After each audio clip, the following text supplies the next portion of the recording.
대림절을 맞아 지난주는 이제 소망의 빛으로 오신 주님을 기억하고 이제 소망에 관한 초를 켰고요. 오늘은 이제 평화에 관한 좋은 소식으로 오신 주님을 우리가 기억하며 평화의 초를 켰습니다. 산을 넘는 자들의 아름다운 발은요, 평화의 좋은 소식을 공포하는 자들의 발이라고 그렇게 얘기했습니다. 여러분 어떻게 생각하시는지 모르지만 처처의 전쟁과 난리와 기근의 소식이 우리 가까이 있어요. 여러분이 있는 곳에 평화의 삶을 살아갔으면 좋겠습니다. 지난 3일부터 4일까지 영국 런던에서요, 어떤 일이 있었는지 혹시 뉴스를 좀 기억하시겠습니까? 여러분들 표정이 아니 우리가 말이야 이 나라 우리 사는 것도 복잡한데 무슨 영국 런던까지 뭐 이런 마음 당연히 드실 수가 있습니다. 근데 작은 뉴스 하나가요, 앞으로 이제 우리가 맞이해야 되는 세상이 어떤 세상일까 하는 것들을 보여주는 경우가 있습니다. 지난 2일부터 3일까지 영국 런던에서는요, 나토라고 하죠. 과거의 냉전 시기에 이제 소비에트 연방공화국과 대척점에 있던 이제 자본주의, 자유주의 국가들의 연합체가 있었습니다. 그 이제 연합체가 바로 나토라고 얘기를 하죠. 북대서양 조약기구. 70년이 됐어요. 70년이. 70주년 기념을 하기 때문에 각 나라의 뭐 사실은 이 지구상에서 가장 강대국들의 정상들이 모였거든요. 근데 한 가지 해프닝이 있었죠. 그게 뭐냐면 트럼프 대통령이 회담 장소에 좀 늦게 나왔더니 각국 정상들이 뭘 했죠? 뒷담화했습니다. 동양이나 서양이나 다 똑같아요. 동서남북은 다 똑같습니다, 여러분. 별스러운 게 없어요, 여러분. 그래가지고 그것 때문에 이제 트럼프 대통령이 좀 뭐 우리 세상 말로 하면은 삐쳐서 뭐 그런 일이 있었습니다. 근데 이건 해프닝이에요, 해프닝. 근데 여러분 거기에서 어떤 일이 있었는지 아시죠? 트럼프 대통령이 우방 국가들을 전부 다 경제 비용으로 보는 거예요. 과거 같이 보지 않는 거예요. 압박을 하는 거예요. 그러면 이제 우리가 맞이해야 되는 세상은요, 사실은 여러분 힘들다 하지만 가면 갈수록 전 세계적으로 모든 국면에서 쉽지가 않다는 거예요. 지난 1차 대전과 2차 대전 이후에 미국이 초강대국이 되었습니다.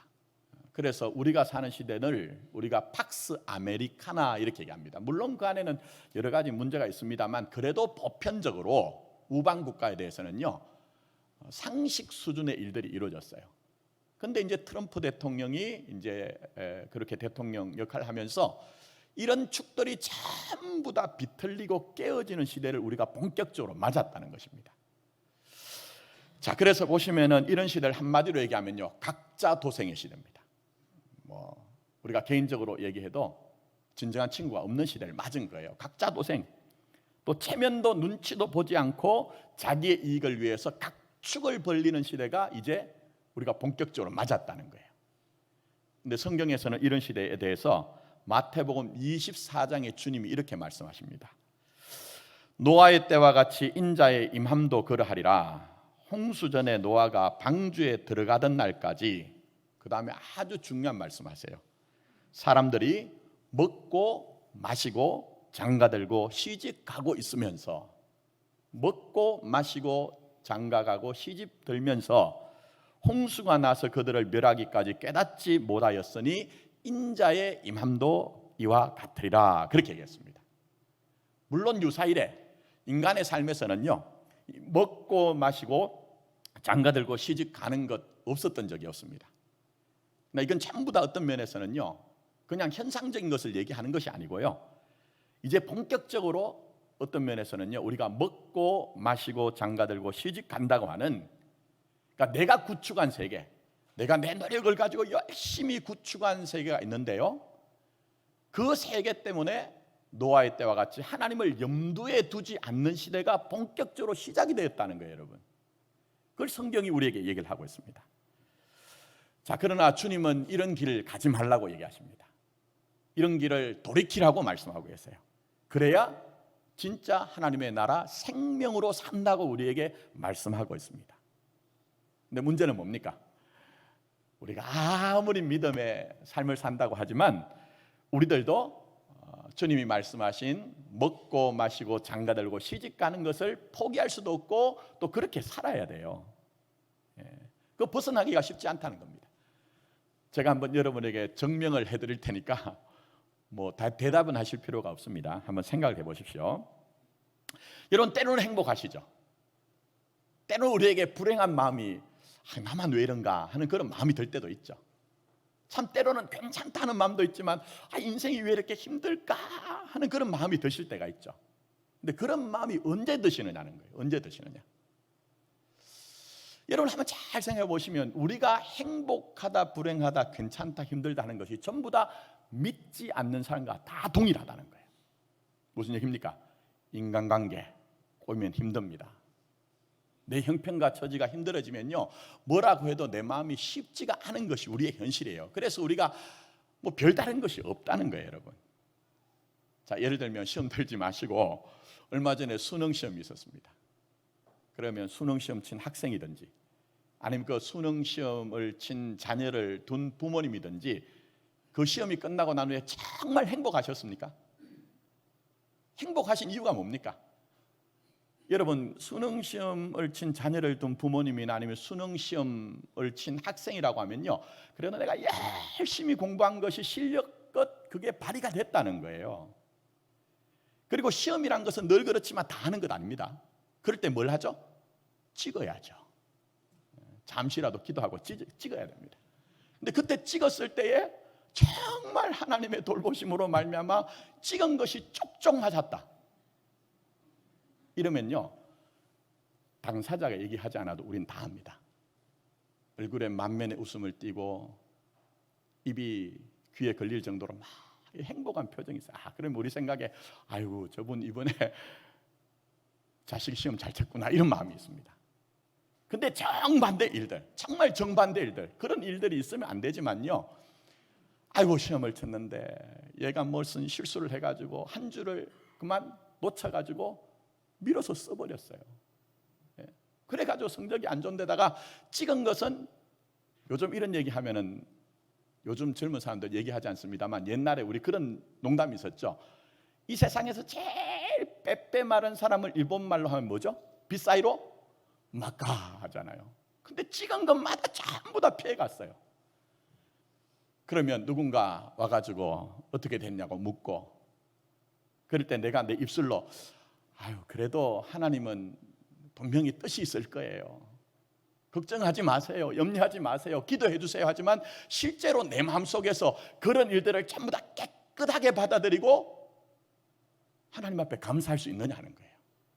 여러분, 잘 한번 생각해 보세요. 그러니 우리도 실제적으로 믿음으로 산다고 하지만 먹고 마시고 장가들고 시집가는 그 현실을 무시할 수 없는 것이 우리의 삶의 현실이라는 거예요.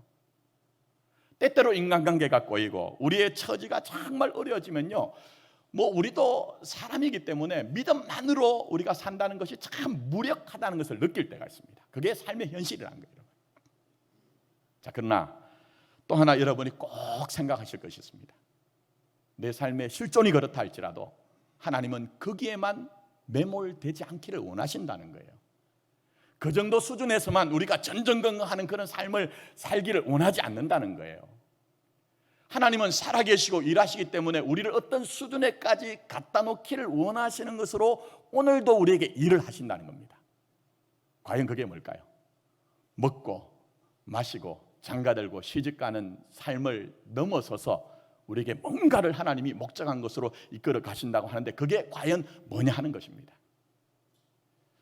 여기에 대해서는 마태복음 6장에 보면요, 이게 좀 길기 때문에 제가 다 읽어드릴 수는 없고 부분적으로 발췌해서 좀 읽어드릴 테니까 한번 들어보십시오. 주님이 직접 우리에게 이렇게 말씀하세요.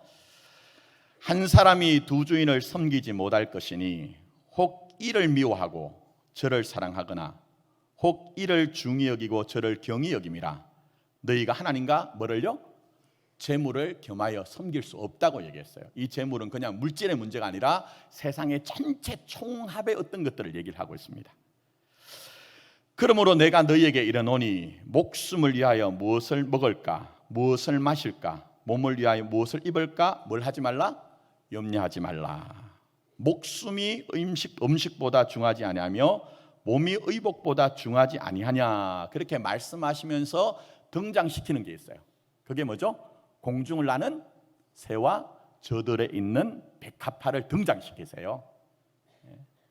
자, 그러면서 주님이 계속 이어서 말씀하십니다. 오늘 있다가 내일 아궁이에 던져지는 들풀도 하나님이 이렇게 입히시거든 하물며 너희일까 보냐. 믿음이 적은 자들아, 그러므로 염려하여 이르기를 무엇을 먹을까, 무엇을 마실까, 무엇을 입을까 하지 말라. 이는 다 이방인들이 구하는 것이라. 너희 하늘 아버지께서는 이 모든 것이 너희에게 있어야 할 줄을 아시느니라. 이렇게 말씀하시면서 그 다음에 아주 소중한 말씀하시죠. 그런즉 너희는 어떻게 하라고요? 먼저 그의 나라와 그의 의를 구하라. 먼저 그의 나라와 의를 구하라.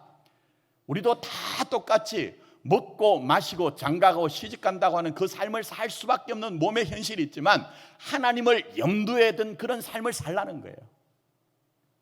하나님을 생각하는 그런 삶을 살라고 우리에게 말씀하고 있습니다. 왜요? 하나님이 우리의 인생을 그렇게 이끌어 가시기 때문이라는 거예요, 여러분. 그런데 여러분 한번 잘 생각해 보시면 이 길 가는 것이 쉬울까요? 어려울까요? 여러분, 믿음으로 사는 게 이때까지 쉬웠습니까? 어려웠습니까? 쉽다고 하면요, 진짜 믿음으로 안 사신 거예요, 여러분. 진짜 하루하루를 먼저 그의 나라와 의를, 하나님을 염두에 두면서 살아보면요, 야, 이거 정말 믿음으로 사는 것이 좁은 길이구나 하는 것들을 우리는 알아차릴 수밖에 없습니다. 진짜 그렇다니까요, 여러분.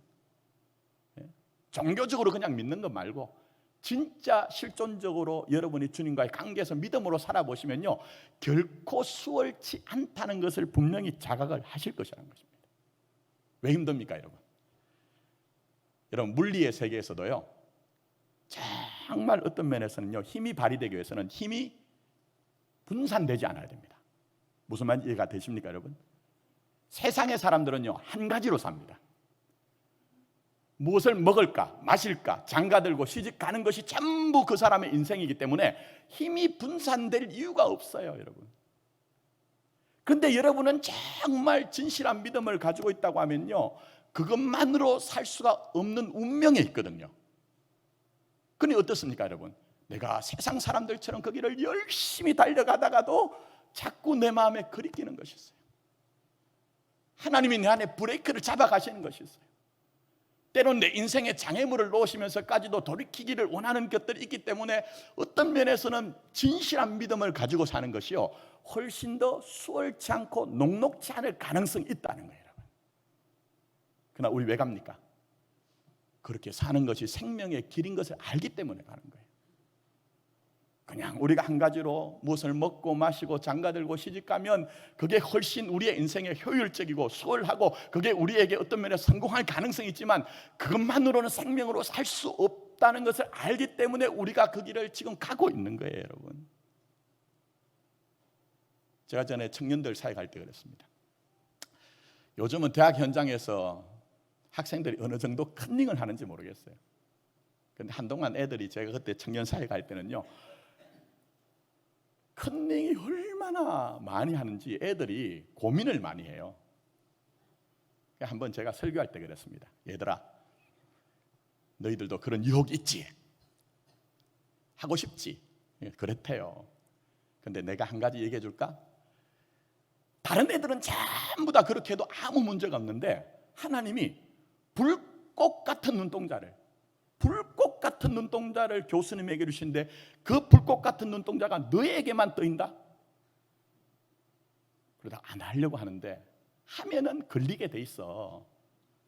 제가 그런 얘기를 했다니까요. 농사만 얘기했지만 여러분 한번 생각해 보세요.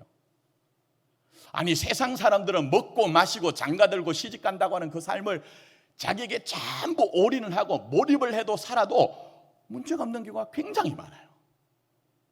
굳이 여러분의 인생에는 왜 하나님이 우리 인생을 그렇게만 가게 하지 않느냐는 거예요.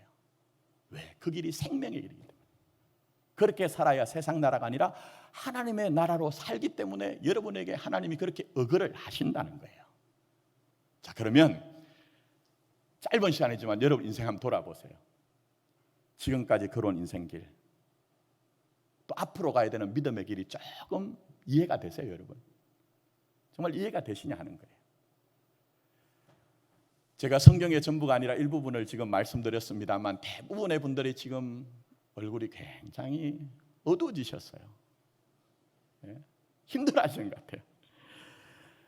밝지만은 않습니다. 자, 그러나 여기서 낭망하시면 안 됩니다. 여기서 내가 예수 괜히 믿었다, 내가 괜히 예수를 믿어서 억울하게 살 가능성이 있구나, 이런 마음 가지시면 안 됩니다. 왜 그런지 아십니까? 우리가 그렇게 좁고 험한 길 가지만 그것을 이겨낼 만한 하나님의 은혜가 여러분에게 있다는 거예요. 먹고 마시고 장가들고 시집가는 것이 인생의 전부가 되어서 거기에 올인하는 세상 사람들과 다른 정말 살아계시고 역사하시고 일하시는 그 하나님의 놀라운 돌보심이 세상 사람들이 도무지 누리지 못하는 그 돌보심이 교회와 성도에게 있다고 말씀하고 있습니다. 우리가 그 맛 때문에 예수 믿는 거예요. 뭘 먹고 마시고 장가들고 시집가는 것이 잘 되기 때문에 예수 믿는 것이 아니고요, 그 험하고 좁은 길을 가는데 남들이 알지 못한 그 놀라운 비밀이 있기 때문에 우리가 지금 그 길을 가고 있는 것입니다. 자, 그러면 그것이 무엇입니까? 오늘 본문에 등장합니다. 성경에 여러 군데 나오지만 이사야 61장 보시면요, 자, 이사야 61장은 1절 말씀 한번 보십시오. 자, 거기에 내게 뭘 붙죠? 기름 부사 얘기했습니다. 이사야가 앞으로 오실 메시아 그리스도를 예언하는 그런 말씀이에요. 마샤흐라고 해서 기름을 붓다 이런 뜻인데, 여기서 메시아, 마샤흐라는 말에서 이제 메시아라는 말이 나왔고요, 또 헬라어로 번역하면 그리스도라는 말이 나왔습니다. 자, 그러니 여러분 무슨 얘기입니까? 우리에게 오신 예수님은 너희들이 비록 그 좁고 험한 길 간다 할지라도 그 길을 이겨낼 만한 이런 돌보심과 세밀하심과 친절함을 가지고 너희들에게 일을 할 것이라는 거예요. 여러분 아시죠? 예수님이 공생애를 시작하시면서 나사렛 회당에 들어가서 선포하셨던 말씀이 뭐죠? 오늘 본문의 말씀입니다. 그런 이사야가 예언한 그 메시아는 바로 주님이시고, 주님은 여러분에게 이런 일을 하실 것이라는 것입니다. 자, 그러면 주님은 여러분에게 어떤 일을 하실까요? 먼저 첫 번째, 주님은 마음이 상한 자를 어떻게 하시죠? 고치십니다. 마음이 상했을 때 그냥 두는 것이 아니라, 방치하는 것이 아니라, 그 기름 부음 받은 자인 우리 주님이 우리에게 오셔서 그 상한 마음을 고치시고 회복시켜 주시고 치유하여 온전하게 하신다는 거예요. 자, 1절 거기 중반절 한번 보십시오. 나를 보내사 어떻게 하시죠? 마음이 상한 자를 고치며, 그렇게 얘기했습니다. 마음이 상한 자를 고치며, 무슨 얘기입니까? 우리의 삶의 현실은 마음이 상할 수밖에 없는 현실이 있다는 것을 전제를 하고 있어요, 여러분. 이런 마음 상한다는 거 한번 생각해 보세요. 때로는 우리가 상처를 주고 싶어서 주는 경우는 그렇게 많지 않습니다. 또 내가 마음의 상함을 받지 않겠다고 아무리 애를 써도 그 마음의 상함이란 것이요, 우리를 비켜가지 않습니다. 그게 우리의 삶의 현실입니다. 또 우리에게만 있는 사실이 아니에요. 마음의 상함은 여러분 잘 한번 생각해 보세요. 내 곁에 있는 사람도 마음의 상함 속에 있고, 더 나아가서는 과거도 현재도 전부 마음에 상하는 현실이 있다는 거예요.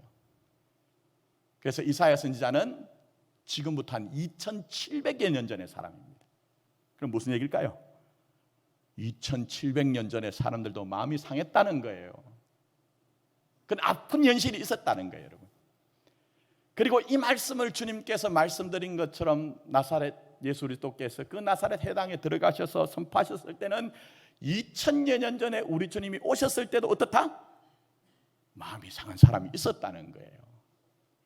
그러니 우리 주님은 그 마음 상한 것을 그냥 두시지 아니하고, 주님 내게 오시면 우리의 마음 상한 것을 전부 감싸 안고 그것을 전부 치유하고 회복하여서 온전하게 하시겠다고 그렇게 말씀하고 계신 것입니다. 우리 이런 주님 만나야 됩니다. 그냥 우리가 종교적으로 사는 것이 아니라 정말 우리의 마음의 상함을 고쳐주시는 그 주님을 만나야 됩니다. 왜 그럴까요, 여러분? 우리 사는 것도 마음 상한 현실들이 있기 때문이에요. 마음 상한 현실들이 우리에게 있기 때문입니다. 여러분 한번 보십시오. 오늘 우리가 사는 시대 속에서 정말 성한 곳이 어디 있습니까? 저는 제가 생각을 깨치고는요, 지금까지 살아오면서 한 번도 정치와 경제가 괜찮다고 한 시절은 어떤 때도 없었습니다. 한번 잘 생각해 보십시오. 지금 힘들다 하지만 언제 우리가 예를 들면 과거에 연말이 되면은 우리나라가 너무 잘 됐어요, 정치가 너무 잘하고 있어요, 경제가 너무 잘 되고 있어요, 이렇게 얘기하신 적이 있었습니까? 제 기억에는 없습니다. 교회는 어떠냐? 요즘 교회가 참 어렵습니다. 정말 어렵습니다. 근데 여러분 솔직하게 제가 목회를 하다 보니까요, 지금까지 제가 목회 현장에서 부교역자로 또 담임을 앞에 교회에서도 하고 저희 교회에 이제 부임을 해서도 그냥 겉으로 이렇게 만나지 않고 개별적으로 좀 만나면요, 어느 분도 내가 속한 교회가 정말 완벽하게 행복합니다, 기쁩니다 하는 분들은 아무도 없어요. 여러분 한번 생각해 보십시오. 뭐 때로는 우리 교회 예배는 어때요? 우리 교회는 지금 뭐 전도를 선교가 어때요? 우리 교회는 교육이 어때요? 뭐 이런 얘기를 합니다. 근데 가장 중요한 게 뭔지 아십니까? 저는 지금까지요 목회를 하면서 어느 분도 다 동일하게 얘기한 게 있습니다. 우리 교회는 뭐가 없다? 우리 교회는 사랑이 없다. 동서남북 어느 교회나요, 제가 목회를 하면서 만난 모든 분들은요 다 말씀하시는 것이 우리 교회는 사랑이 없다고 얘기를 하고 있어요. 무슨 얘기입니까? 완전한 곳은 아무 군데도 없다는 거예요. 적절함으로 사는 것이지 완벽하게 사는 것이 믿음의 삶이 아니란 것을 반증을 하고 있는 것입니다. 그래서 이사야 선지자는 이사야서 1장에 뭐라고 우리의 삶의 그 현실을 얘기하느냐, 이렇게 얘기합니다. 온 머리는 병들었고 온 마음은 피곤하였으며 발바닥에서 머리까지 성한 곳이 없이 상한 것과 터진 것과 새로 맞은 흔적뿐이거늘이라고 해서 우리의 삶이 전면적으로 상함 속에 있다는 것을 얘기를 하고 있어요. 중요한 건 뭡니까? 그 상함을 자기 혼자만 안고 가지 말라는 거예요. 그 상함에 정말 빠져들어서 매몰되어서 그것 때문에 자기 인생을 헛된 데 허비하지 말라고 말씀하고 있습니다. 마음에 상한 것들을 고치시는 주님 앞에 나가서 그 주님을 우리가 붙들 때에 우리의 마음에 아주 깊은 곳에 마음에 상함이 있다 할지라도 주님은 우리를 고치시고 우리를 회복하시는 분이기 때문에 그분 앞에 나오라고 초청하고 있습니다. 그래서 이사야 선지자가 말씀하시는 주님은 어떤 주님이십니까? 이사야 선지자는 우리에게 상한 갈 때도 어떻게 한다고요? 꺾지 않으시고 꺼져가는 심지도 끄지 않는 분이 우리 주님이라고 말씀하고 있습니다. 여러분 갈 때 아시죠? 바람만 불어도 소리가 얼마나 스그하고 나는지 몰라요. 심지어 이 마른 갈 때는요, 자기끼리 부대껴도 그것 때문에 부러지고 깨어집니다. 이게 무슨 얘기입니까? 비유적이고 상징적인 얘기입니다만 우리 사람이란 존재는요 누구도 완벽하지 않다는 거예요.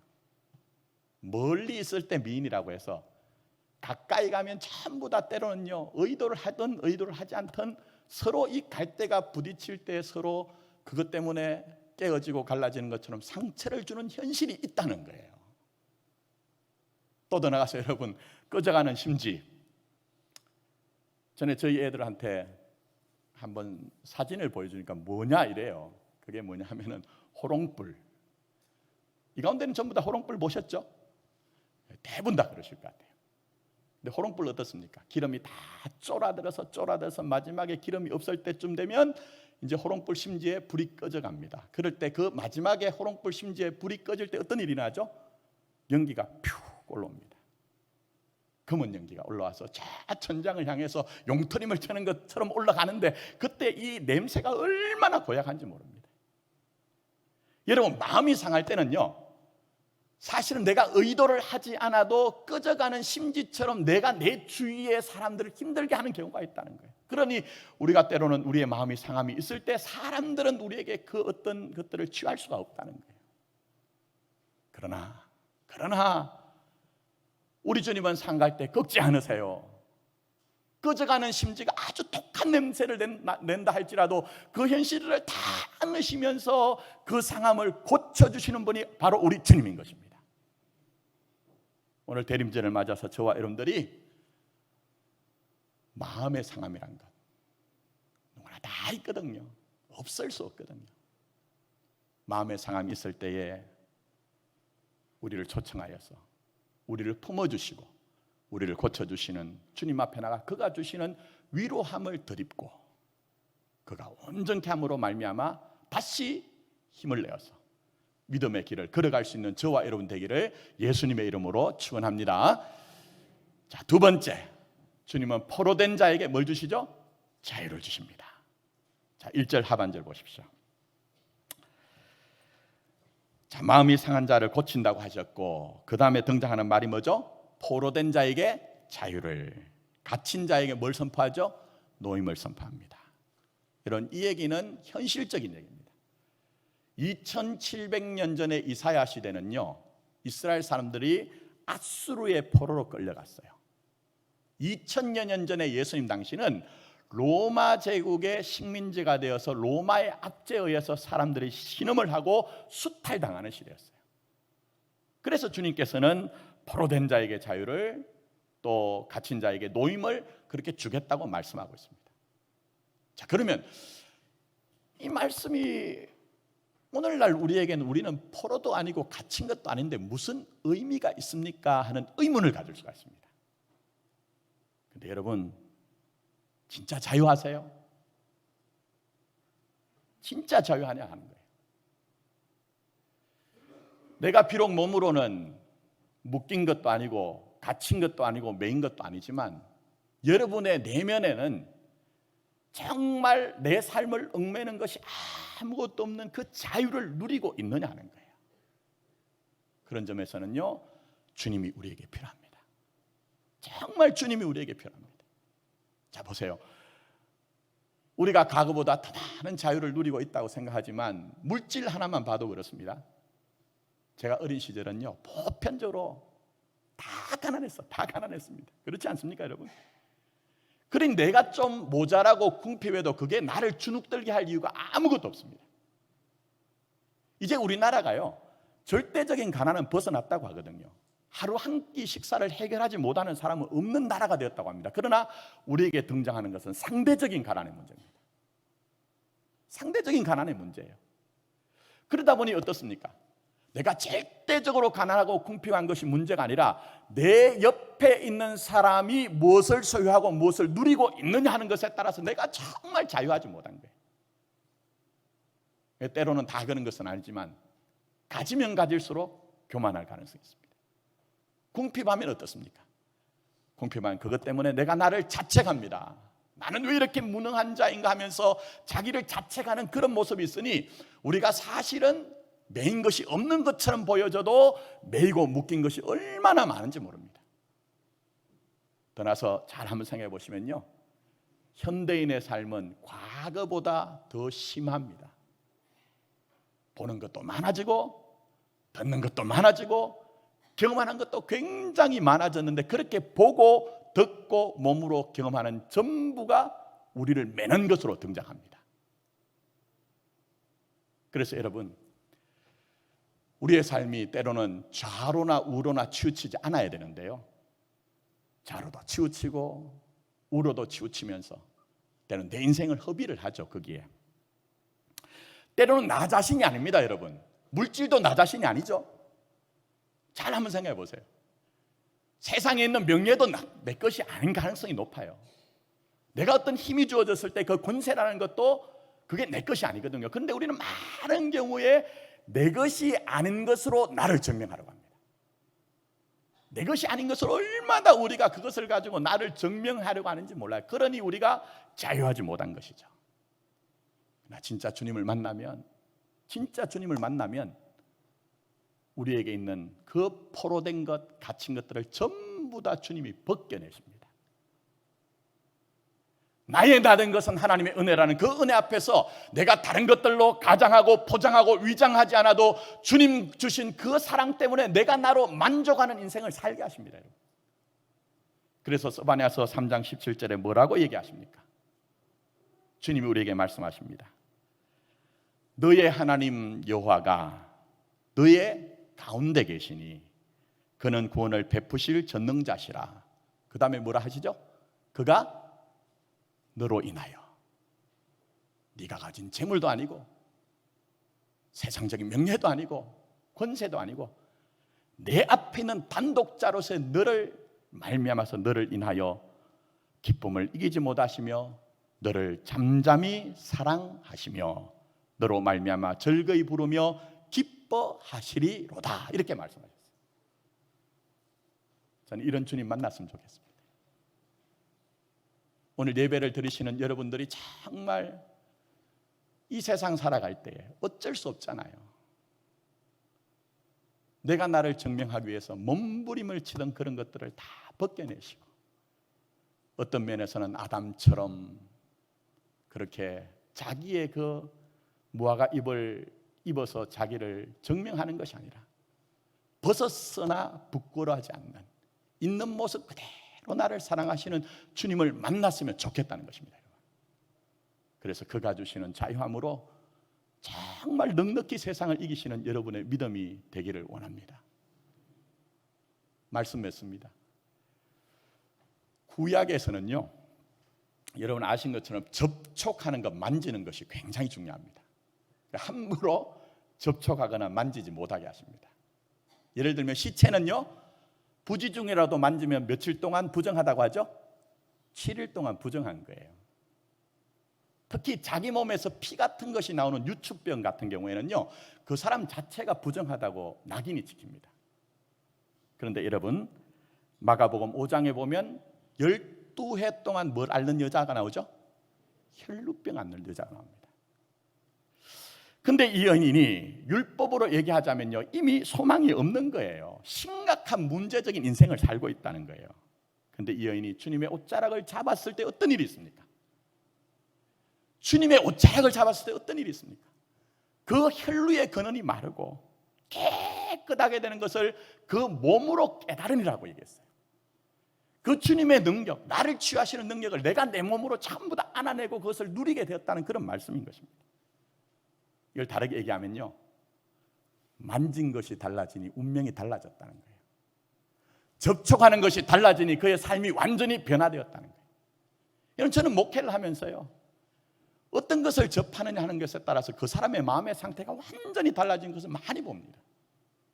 예를 들면 어떤 진실을 얘기해도요, 이미 그 사람이 접한 사람이 뭔가 정보를, 지식을 왜곡된 것을 주면요, 아무리 진실을 얘기해도 마음이 굳어있기 때문에 설득과 이해가 안 되는 경우가 있습니다. 그래서 성경에서는 속이는 자도 속는 자도 심판을 당한다고 한 거예요. 그러니까 중요한 것은 무엇입니까? 우리가 험한 길 좁은 길 간다 할지라도 마치 12해 동안 혈류병을 앓았던 여인, 심각한 문제가 있었지만 주님 앞에 나가 주님을 만졌을 때 고침을 받는 것처럼 우리 주님은 오늘도 여러분의 상한 마음과 여러분의 지친 인생과 또 때로 우리를 묶고 있는 모든 것들 손 내밀어라, 손 내밀어라, 내가 너를 고치고 치유하고 회복하게 하겠다고 말씀하고 있습니다. 중요한 것은 이것입니다. 마가복음을 잘 보시면 이 여인이 5장 28절에 이렇게 얘기합니다. 뭐라고 주님 앞에 나오느냐 하면요, 내가 그의 옷에만 손을 대어도 구원을 받으리라고 생각하였다고 얘기합니다. 뭘 했다고요? 생각했다는 거예요. 믿음에 생각하십시오. 인생 살다 보니 마음 상하고 나를 묶는 것 많아도 12해 동안 혈루증을 앓았던 이 여인이 내가 손만 대어도 주님이 나를 고치실 것이란 그 생각을 하고 주님 앞에 나서 그 옷자락을 대었던 것처럼 주님에게 여러분 의지하십시오. 그러면 살아계시고 역사하시는 주님, 오늘도 여러분을 고치시고 오늘도 여러분을 자유를 주셔서 우리를 다시 한번 새롭게 하실 것입니다. 이런 은혜가 교회와 여러분들에게 있기를 예수님의 이름으로 축원합니다. 기도드리